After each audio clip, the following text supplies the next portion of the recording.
El 12 de febrero de 1934 nació en el estado de Luisiana Bill Russell, pero poco duró allí debido al racismo que habían tenido tanto su madre como su padre. Por tanto, a la edad de 8 años se mudó a Oakland. Russell no empezó a destacar en el baloncesto hasta sus 2 últimos años en instituto, y cuando tuvo que dar el paso a la NCAA, solo la Universidad de San Francisco le podía dar una beca deportiva, y en ese periodo de 3 temporadas promedió 20,6 puntos y 20,3 rebotes por partido.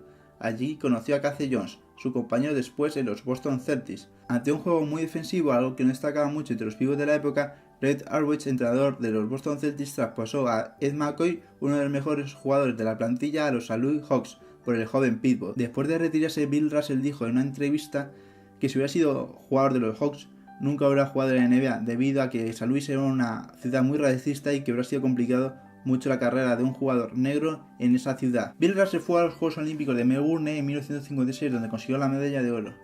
Eso hizo que se perdiera la primera mitad de la temporada. Aún así, promedió 14,7 puntos y 19,6 rebotes. En sus primeros playoffs, Russell llegó a la final y se enfrentó a los St. Louis Hawks, justamente el equipo que le había traspasado anteriormente.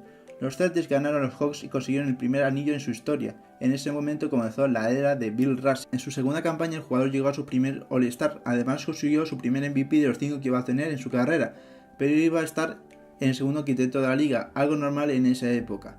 Con todo eso, los Celtics llegaron a las finales donde jugaron otra vez contra los Hawks, pero esta vez los de St. Louis se llevaron el anillo con un gran Bob Pettit. Al siguiente año los Celtics volvieron a llegar a las finales y esta vez se lo llevaron por un 4-0 contra los Minneapolis Lakers. En la temporada 1959-1960 llegó a la NBA Wilt Chamberlain, un jugador que iba a alcanzar muchos récords en la competición. La rivalidad entre ambos jugadores marcó los siguientes años de la liga, siendo uno de los mejores enfrentamientos entre dos jugadores. Wilt no llegó hasta el año 64 a las finales de la NBA debido a que jugaba en la misma conferencia que Bill Russell y él solo le dejó ganarle una vez en playoff. Ellos dejaron claro en algunas entrevistas que nunca hubo rivalidad, que eran competidores dentro y fuera de las pistas. En la siguiente temporada Russell iba a hacer su mejor marca anotadora con 18,9 puntos, 23,6 rebotes y 4,5 asistencias.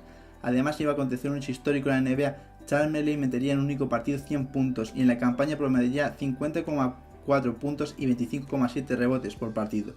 Aún así, con esos números el pívot le ganaría en las finales de la conferencia este.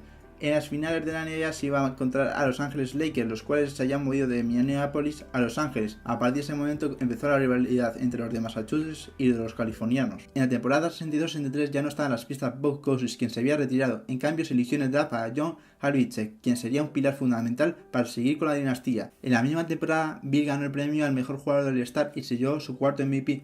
Otro año más los Celtics se plantaban en las finales y otro año más se los llevaría. En las siguientes temporadas el dominio de los Boston Celtics fue aplastante, llevándose 3 anillos consecutivos contra San Francisco y 2 contra Los Ángeles Lakers. Cuando terminó la temporada 65-66, el entrenador Red Auerbach se retiró y nombró a Bill Russell sucesor. Por tanto, el pívot iba a tener dos funciones, tanto de jugador como entrenador. Las críticas le llegaron por todos lados, tanto de aficionados fuera de los Celtics como los propios aficionados de los Celtics. En su primera temporada, Bill perdió en las finales de conferencia ante Filadelfia. Eso hizo que Chamberlain le ganara por primera vez a Bill, y sería la única vez. Una de las facetas que Russell tenía en los dos puestos fue que, sabiendo que su nivel bajaba poco a poco, se tiraba menos lanzamientos. En la penúltima temporada, los Celtics llegaron a las finales de división donde se encontraron los de Filadelfia con un resultado de 3-1 para los Sixers.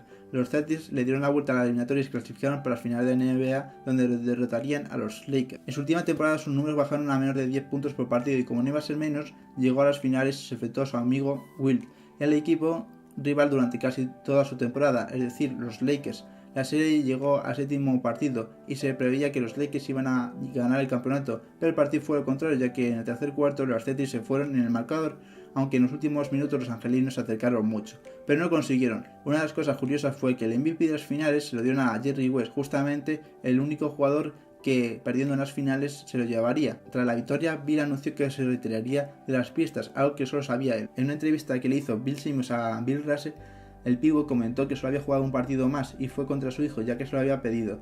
Russell relató que le dejó solo anotar una canasta a su hijo para que él le dijera a sus amigos que le había metido una canasta al legendario jugador. Bill Russell fue uno de los principales defensores de los derechos raciales en Estados Unidos. Por los vídeos de joven en Luisiana, el pívot quería aprovechar su situación para reivindicar que los afroamericanos tenían los mismos derechos que los blancos. En un partido de exhibición que tenían en el programa en Kentucky, cuando fueron a un restaurante le negaron el servicio a sus compañeros negros y a él, lo que hizo que se negaran a jugar el partido y se volvieran a casa. Además, las mismas personas que iban a verle a los partidos en Boston tenían comentarios contra Russell. El gran paso de Bill fue apoyar todos los movimientos sociales de la época y el ser el primer entrenador negro de la NBA en ganar un anillo. Con todo ello, Bill Russell se convirtió en el jugador con más anillos de la NBA, algo que nadie ha podido batir en la historia de la competición. Por tanto, Bill Russell marcó una era en la NBA, tanto por su juego dentro de las pistas como su lucha racial fuera de ellas. Y con esto termino el vídeo de hoy. Si os ha gustado, podéis ponerme en la caja de comentarios si os gustaría que analizara a un jugador, entrenador o equipo de las diferentes ligas del deporte norteamericano. Nos vemos en el próximo vídeo. Hasta luego.